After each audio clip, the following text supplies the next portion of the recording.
Yeah, she was our first born child, and July 4th, everybody said she'll be a firecracker. She'll be born on July 4th, and she was. And she always was a firecracker.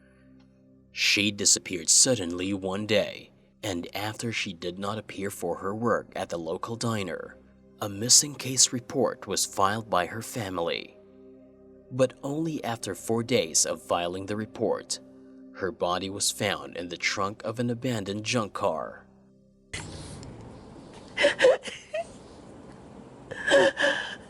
David said, no, no. He kept walking the floor. I remember. And saying, no, no. For more than 4 decades, the police couldn't find proper evidence to charge the person of interest with murder. When her husband decided to look for her after she did not reach home on time, he made an unfortunate discovery. Her partially clothed, bludgeoned body was found lying in the yard of the property that she was supposed to show to a client on the same day.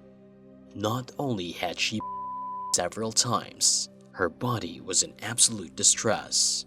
In this video, we'll look at 2 such cold cases that were solved decades after the crime was committed.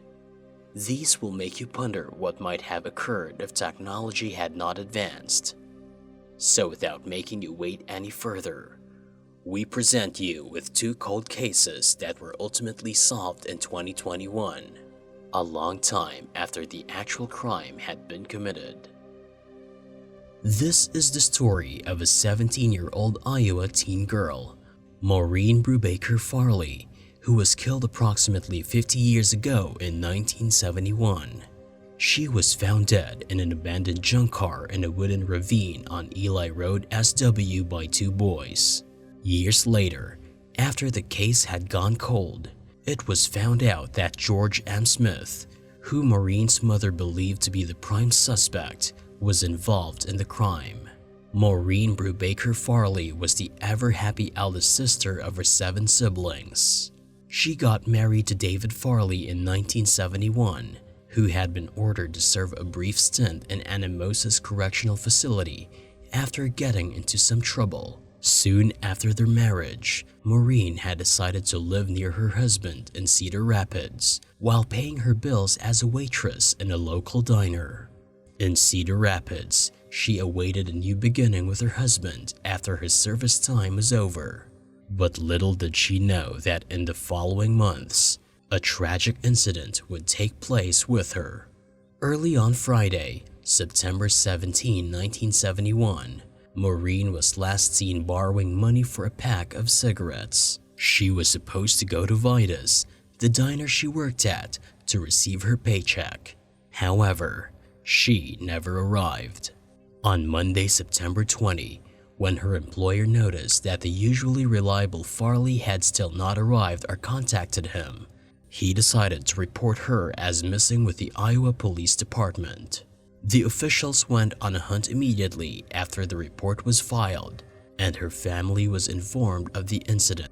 Inevitably, they landed in Farley's sleeping room. Apart from the usual mundane things, they found a partial pack of cigarettes and her car parked at the residence's rear. The 17-year-old, however, was nowhere to be seen. On Friday, September 24, 4 days after Maureen went missing, Kevin Coppice and Danny Lineware were gathering their rifles to go hunting in the wooden ravines, sometime between 5 and 5:30 p.m. They had just crossed the river on the railroad trestle and were headed up Ely Road when they saw a junk car in the ravine. After getting closer to the car, they noticed someone lying across the trunk, with one leg propped up and the body lying against a rear window on its back, a fully clothed young woman with no shoes. At first, assuming that the woman was asleep, they continued down the road to hunt without wanting to disturb. However, just as they approached Highway 30, they decided to turn back and return to the junk car, as they found the woman's position rather unusual and eerie looking. Upon taking a closer look, they noticed that her body was showing signs of discoloration, meaning she has been dead for a long time.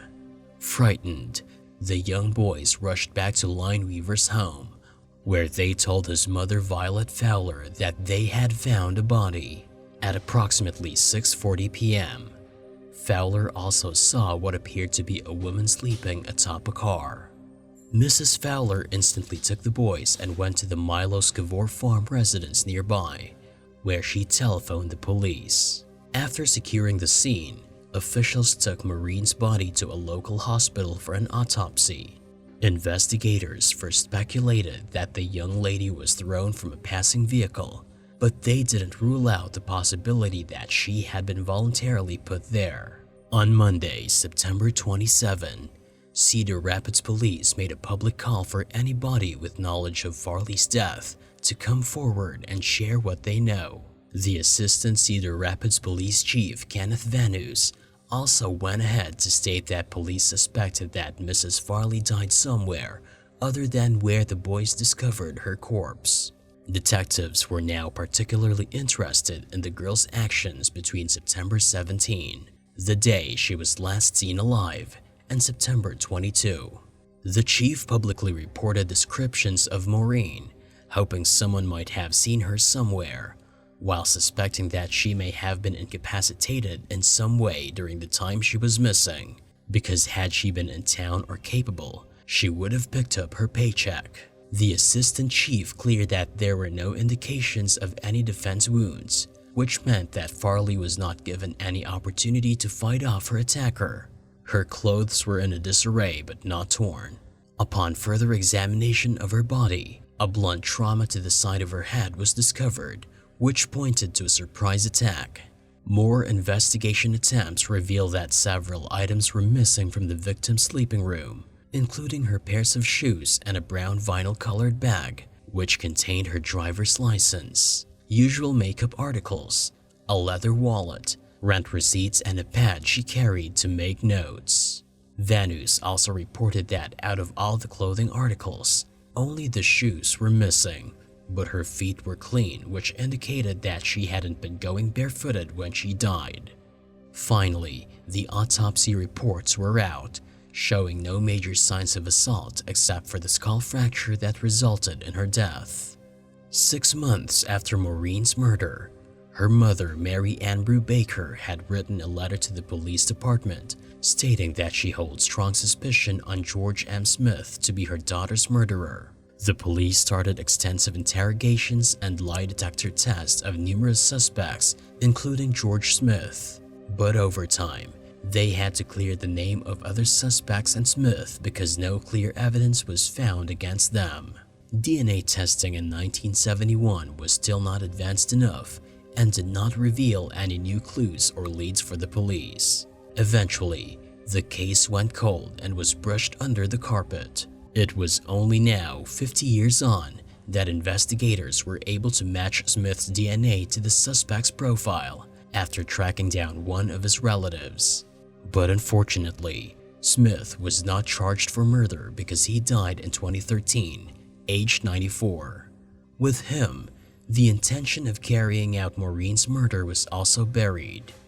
Even so, Maureen's family were filled with immense emotions and slight sense of justice when her murderer was found, owing to the advanced forensics technology. On the evening of December 1st, 1981, a 40-year-old realtor named Virginia Freeman got a phone call from a man interested in acquiring a home on the agency's records and demanded that a viewing of the property be scheduled for the day. The man, who did not identify himself, did not ask for Virginia by name.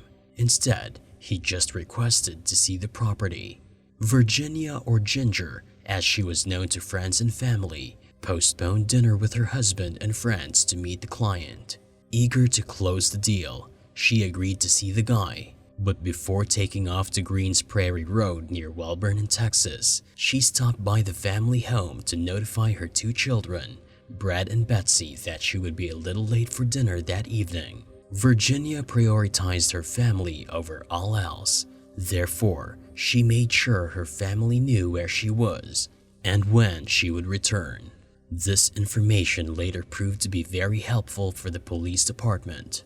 When Virginia did not come home by 6 p.m. that evening, her husband Charles became anxious and phoned the real estate firm to discover that none of her co-workers had seen her in the previous 4 hours. They informed him that she left at 2 p.m. to see a man with a country accent at a property and had not returned. Charles and a companion went to search for Virginia along Greens Prairie Road. And it wasn't long before they found Virginia half dressed and dead in the yard of the property. The police were immediately informed. The crime scene was enclosed and the investigations began. Upon examination of the scene, it was discovered that the earth around her body was raked with scratches, indicating signs of a struggle. The killer's DNA was discovered beneath her fingernails, and the body was sent for autopsy. The autopsy results revealed the cause of Mrs. Freeman's death. She had been in the neck 11 times and choked with such force that her neck was actually broken. She had also been struck across the head multiple times with a blunt instrument like a rock or a slab of concrete. Investigators came to the conclusion that Virginia had not even entered the property with a prospective customer who had brought her out to the secluded spot earlier that day.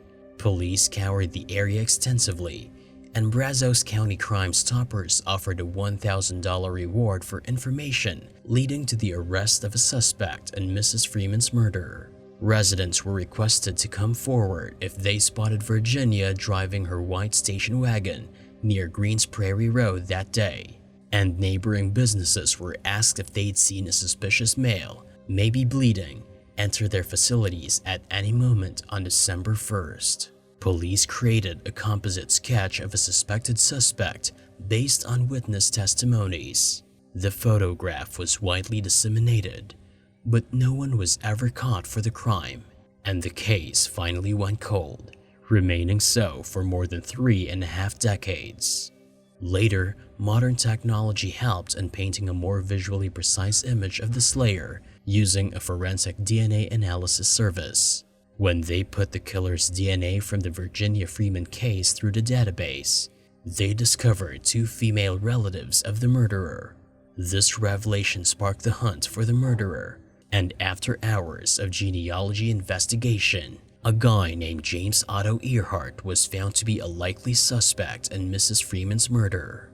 He was identified as the murderer on June 25, 2018, 36 years after her death. Earhart is also responsible for the kidnapping and death of Candy Kirtland, a 9-year-old child. On August 11, 1999, he was convicted, condemned, and executed by capital injection. Owing to the advanced forensics technology, Virginia's family could finally have justice for an innocent killing. So guys, what do you think about these 2 cold cases which took decades to come to a proper resolution? Do cold cases in which the killer has already died of natural causes actually provide any sense of justice to the victim? Do the families actually heal further after it has been years since they lost an innocent loved one? Let us know your thoughts in the comments below. If you liked the video, hit that like button, share this video, subscribe to our channel, and hit the bell icon to never miss an update on whenever we come back with more interesting cold cases.